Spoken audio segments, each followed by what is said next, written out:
আসসালামু আলাইকুম। আজকে আর একটা ভয়েস নিয়ে আপনাদের সাথে রেডি হয়ে আসলাম। আর আমার এই ভিডিওটা দেখে অবশ্যই আপনাদের ভালো লাগবে। আর হ্যাঁ, অবশ্যই আমাকে কমেন্ট করে জানাবেন। কিছুদিন আগে আমি সিঙ্গার প্লাস থেকে একটা এলইডি নিয়েছি। এটা হচ্ছে মেনলি হচ্ছে 43 ইঞ্চি। অনেক দিনের একটা স্বপ্ন ছিল আমি একটা এলইডি নিব, তো তার জন্য আজকের এই ভিডিওটা। আর আপনাদের সাথে এই ভিডিওটা শেয়ার করার উদ্দেশ্য আমি জাস্ট আমার যে প্লেসটা আমার খুবই ভালো লাগে সেই প্লেসটাকে দেখাই না। আমার রুমটা অনেক বেশি পরিপাটি না, অনেক বেশি জিনিসও না, তারপর আমার রুমটা আমার অনেক ভালো লাগে।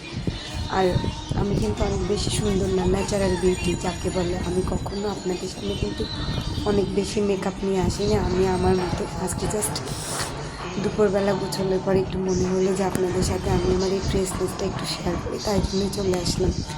আর মাঝে মাঝে আমি আমার ভিডিওগুলোতে মাঝে মাঝে কিছু গঠনমূলক কথা বলে থাকি। আজকেও ঠিক সেরকম একটা কথা বলবো। আর অবশ্যই যাদের খারাপ লাগবে তারা ইগনোর করবেন।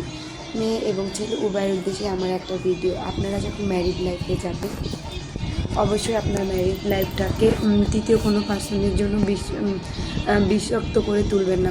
তৃতীয় পার্সনরা কখনোই যাবে না। আপনি আপনার হাজব্যান্ড এবং ওয়াইফের মধ্যে আন্ডারস্ট্যান্ডিং বেটার রাখুন। তৃতীয় পার্সন বলতে আমি বলতে বোঝাচ্ছি যে আপনার শ্বশুরবাড়ির দেবর, ননদ এবং শ্বশুর শাশুড়িকে রেসপেক্ট করবেন, এটা অবশ্যই। কিন্তু তার মানে এই না যে দেবর ননদের কথা শুনে অনেক সময় হাজব্যান্ডরা তার বউয়ের উপরে টর্চার করে, এটা অ্যাকচুয়ালি মোটেও উচিত না।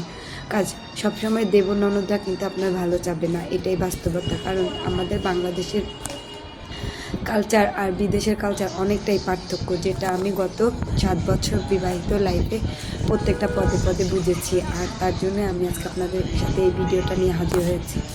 আর আমার ওয়ালে যারা বিবাহিত আছেন কিংবা অবিবাহিত আছেন, প্রত্যেক ভাইয়াদের উদ্দেশ্যে একটা কথাই বলি, আপনি বিয়ের পর অবশ্যই আপনার ওয়াইফকে সম্মান করবেন। আর তাই বলে আমি যে আমার ফ্যামিলি থেকে আনরেসপেক্টেবল এমন না। তবে হ্যাঁ, ওয়াইফের প্রতি যদি আপনি রেসপেক্ট দেখান তাহলে অবশ্যই ওয়াইফও আপনার প্রতি রেসপেক্ট দেখাবে। আর ওয়াইফের প্রতি যদি আপনি কোনো রকম খারাপ মতবাদ পোষণ করেন, সেটা হচ্ছে আপনার ফ্যামিলির যে আদার পার্সনরা, যেমন আপনার ভাই, আপনার বোন শুনবে।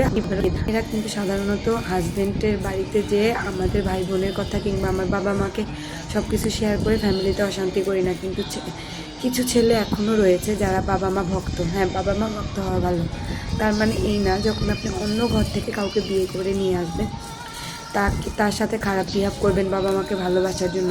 আপনার ভাই বোন যে আপনার কাছে সবসময়ই ফেরেশতা এমনটাও কিন্তু না। আর একটা কথা অবশ্যই মনে রাখবেন, দোষ যদি হয় সেটা দুই পক্ষেরই। এক পক্ষ দিয়ে কখনো দোষ দেওয়া যায় না। আপনার ভাই বোন যদি আপনার কাছে ভালো হয়ে থাকে, তাহলে আপনার বউ অবশ্যই আপনার কাছে ভালো হতে হবে। আর আপনি যদি আপনার ভাই বোনকে কিংবা আপনার ফ্যামিলিকে বেশি প্রায়োরিটি দেন, সেটা আপনি কখনো আপনার ম্যারিড লাইফে স্যাটিসফাইড করতে পারবেন না আপনার ওয়াইফকে। অবশ্যই আপনার ওয়াইফকে প্রত্যেকটা ক্ষেত্রে প্রায়োরিটি দিতে হবে এবং সকল প্রকার অসম্মান থেকে রক্ষা করতে হবে। সবাই ভালো থাকবেন, সুস্থ থাকবেন। আর আমার ভিডিওটা ভালো থাকলে অবশ্যই বেশি করে লাইক, কমেন্ট এবং শেয়ার করবেন। আল্লাহ হাফেজ।